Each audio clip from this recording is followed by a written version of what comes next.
শিলিগুড়ি থেকে সিকিম যাওয়ার পথে করোনেশন ব্রিজ আমরা সবাই দেখেছি, যেটা NH10 আর NH31কে কানেক্ট করে।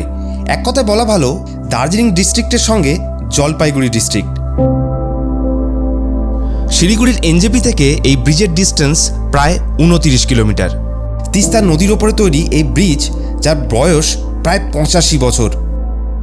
12ই মে 1937-এ এই ব্রিজের কনস্ট্রাকশন ওয়ার্ক শুরু হয়। প্রায় 4 বছর পর 1941 সালে এই ব্রিজের কাজ শেষ হয়। আজকে শোনাবো এই করোনেশন ব্রিজ সম্বন্ধে এমন কিছু অজানা তথ্য, যেটা শুনলে আপনি অবশ্যই অবাক হবেন।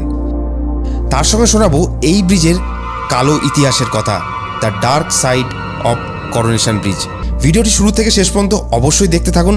ভালো লাগলে লাইক অবশ্যই করবেন, আর করোনেশন ব্রিজের এমন অজানা তথ্য শেয়ার করার জন্য অবশ্যই আপনাকে রিকোয়েস্ট করব।